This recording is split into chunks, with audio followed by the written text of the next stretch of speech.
Tamariki of Bluff Community School put on a stirring performance to celebrate the launch of a special resource kit containing books that tell the history of both Bluff and Ngāi Tahu. One story in particular is part of Bluff legend.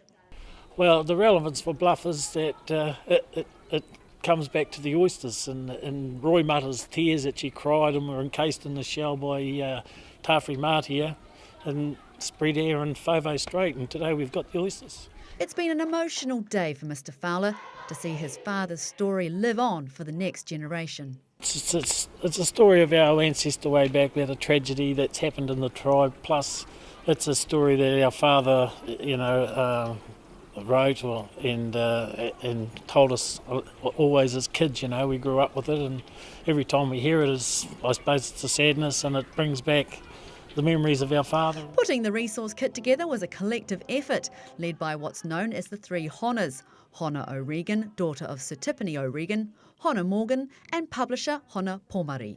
This was a story that was really close to Hannah's heart. This is where she's from and where her father's from. And also it was part of my family's history as well. It's a story of deeply entrenched in the stories, the warring between Ngāi Tahu and Ngāti Toa. My father's Ngāti Toa.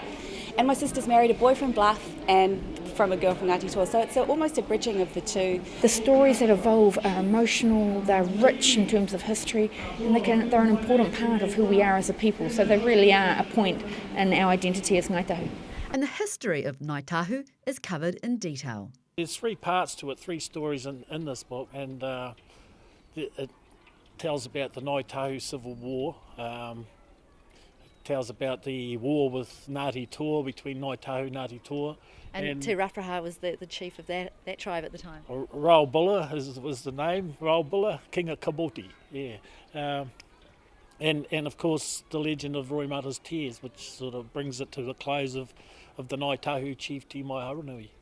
The resources, that include a CD of Waiata and interactive CD-ROM, are in both Maori and English and will be distributed by the Department of Education throughout New Zealand schools. The stories have a personal resonance for Hona O'Regan as well.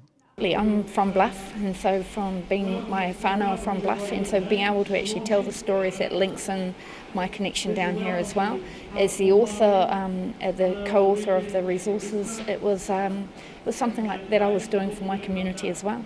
And being able to do it in Māori is another turning point in our history. So being able to write these amazing resources in Te Reo really helps pay respect to our ancestors who paved the way for us. Laura Bootham, South Today News.